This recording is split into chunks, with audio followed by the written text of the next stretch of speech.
diinisiasi oleh salah satu tokoh yang bernama Sabdo Palon.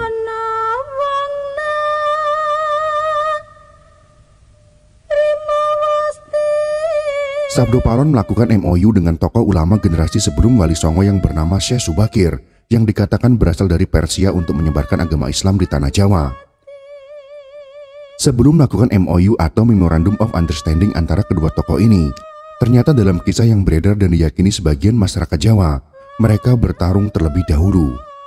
Dalam cerita itu, kedua tokoh ini bertarung selama 40 hari 40 malam tanpa berhenti, yang berakhir dengan gencatan senjata dan perjanjian di antara kedua belah pihak.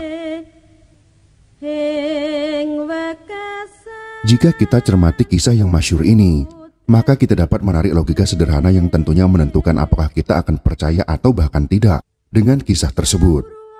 Secara logika, manusia tidak akan mampu melakukan kegiatan fisik apalagi berperang selama 40 hari 40 malam non-stop. Pertanyaan sederhana akan muncul. Kapan mereka makan, minum, istirahat, bahkan buang kotoran selama waktu yang lebih dari 1 bulan tersebut? Sedangkan dalam ilmu biologi, manusia hanya mampu bertahan hidup tanpa makanan dan minuman kurang lebih selama 1 minggu.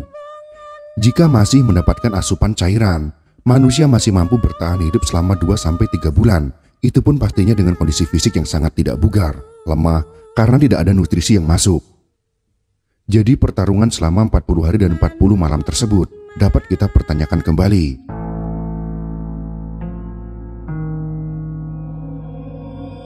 Setelah mempertanyakan durasi yang luar biasa di luar nalar dan akal manusia, sekarang kita hubungkan dengan syariat agama yang akan disebarkan oleh Syekh Subakir tersebut. Tentunya adalah syariat Islam. Kita semua tahu, bagi yang beragama Islam bahwa syariat sholat 5 waktu adalah wajib bagi orang yang beragama Islam. Bahkan ancamannya adalah dosa, yang pastinya akan berakhir di neraka. Bahkan dalam Islam saat semua manusia sudah mati dan akan diadili, maka yang pertama kali dihisab adalah sholatnya. Jika sholatnya rusak, maka rusaklah semua amal baiknya.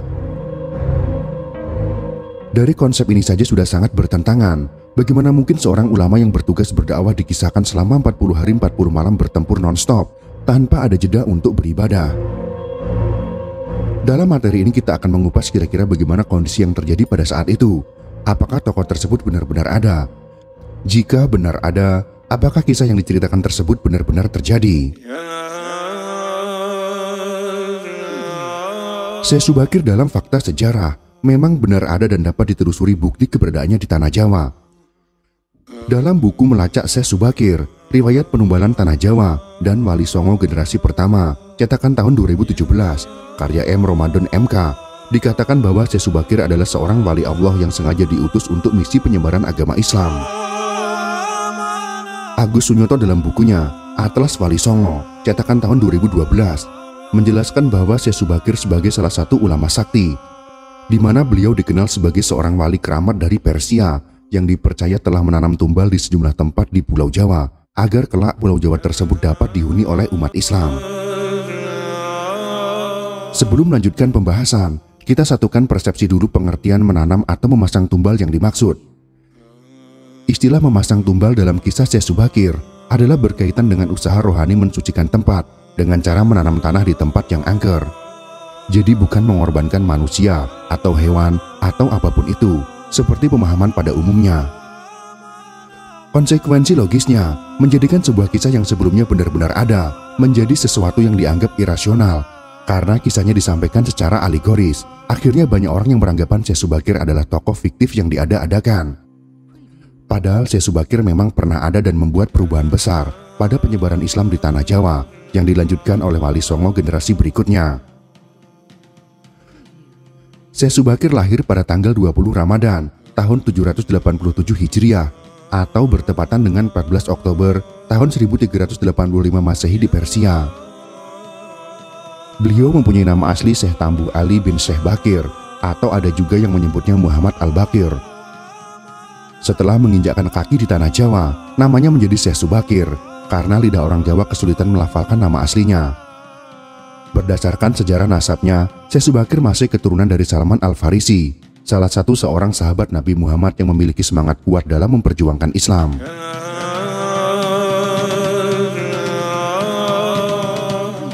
Jauh sebelum Islam masuk di tanah Jawa, khususnya Syekh Subakir beserta rombongan Wali Songo generasi pertama, masyarakat Jawa sudah terlebih dahulu mengenal agama, di mana terdapat beragam kepercayaan yang ada di dalam masyarakat Jawa.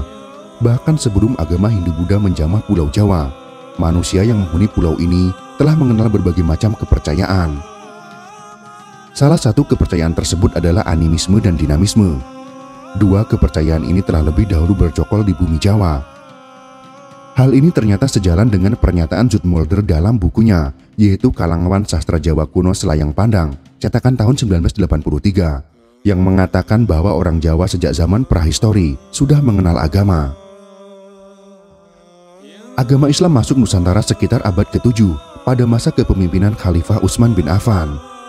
Teori ini dibuktikan dengan adanya pemukiman Muslim di Barus pada tahun 674 Masehi. Akan tetapi walaupun pada abad ke-7 Islam sudah mulai disebarkan di Nusantara, tapi penduduk pribumi yang menerima Islam masih sangat sedikit. Ledakan pemeluk Islam yang masif adalah ketika pada masa dakwah Wali Songo yang menggunakan pendekatan budaya dan kearifan lokal. Keberhasilan Wali Songo dalam menyebarkan agama Islam di tanah Jawa tidak bisa kita lepaskan dari pendahulunya, yaitu Syekh Subakir dan ulama lainnya yang satu generasi dengan beliau.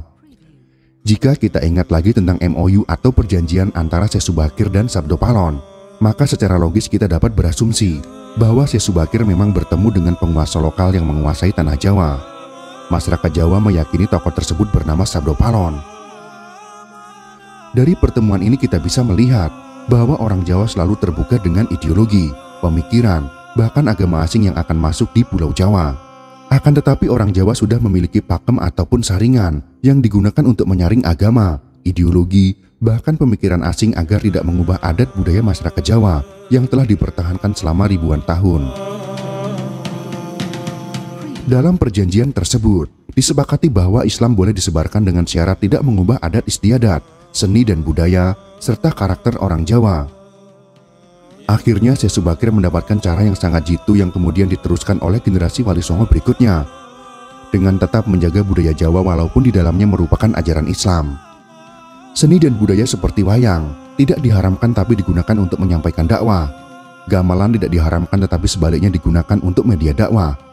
Bahkan bangunan tempat ibadah mengadopsi arsitektur agama lokal seperti langgar ataupun surau.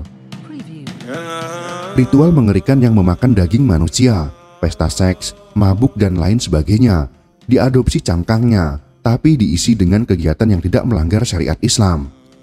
Mayat manusia diganti dengan ayam, pesta seks diganti dengan pria yang berpakaian, minuman memabukkan diganti dengan air putih, mantra-mantra diganti dengan bacaan doa, zikir, dan kalimat-kalimat tauhid lainnya. Akhirnya sadar ataupun tidak sadar, masyarakat Jawa menerima Islam dengan masif, bahkan menjadi agama mayoritas yang dianut oleh masyarakat Jawa. Sekarang bagaimana dengan tokoh yang bernama Sabdo Palon?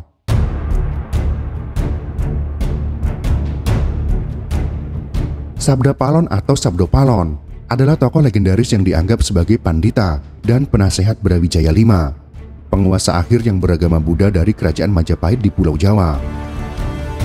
Namanya disebut-sebut dalam serat Darmo Gandul yang ditulis oleh Ki Kalamwadi dengan waktu penulisan hari Sabtu, tanggal 16 Desember tahun 1900.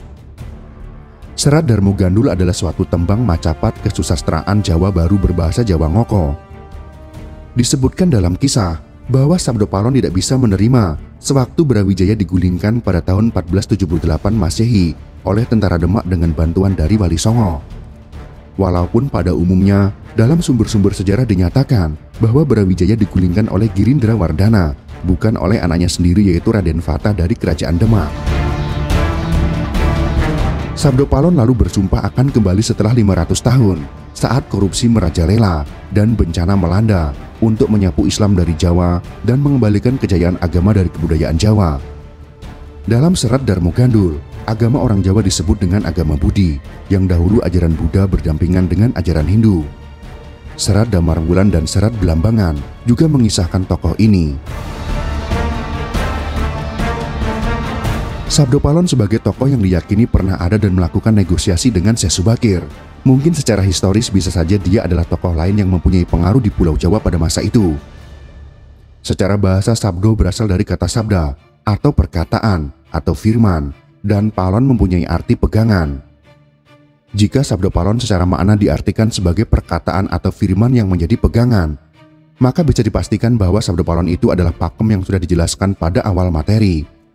Pakem yang berfungsi sebagai penyaring dari agama, pemikiran, dan ideologi asing yang mencoba masuk ke dalam tatanan masyarakat Jawa. Seandainya dahulu Syekh Subakir beserta Wali Songo generasi berikutnya tidak memperhatikan pakem ini, bisa dipastikan Islam tidak akan diterima masyarakat Jawa. Jelas tidak akan diterima karena langsung mengharamkan adat istiadat, budaya, kesenian, dan ritual-ritual yang dilakukan oleh masyarakat Jawa ketika itu.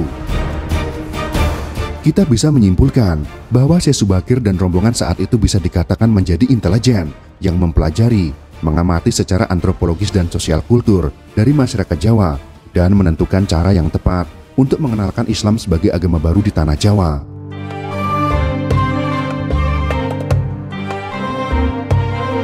Jadi kisah Syekh Subakir dan Sabda Palon ini adalah kisah yang tidak bisa kita telan mentah-mentah tanpa memaknai secara mendalam. Karena kisah ini diceritakan secara alegoris sehingga nampak tidak rasional dan cacat logika. Akan tetapi bukti secara filosofis dari kedua tokoh tersebut dapat kita rasakan sampai saat ini. Bagaimana menurut pendapat sahabat pegawai jalanan? Silahkan tuliskan di kolom komentar. Jika kalian suka dengan video ini, silahkan berikan jempol ke atas. Dan jika kalian menganggap video ini bermanfaat, maka bagikanlah untuk teman-teman Anda yang lain. Terima kasih sudah menonton.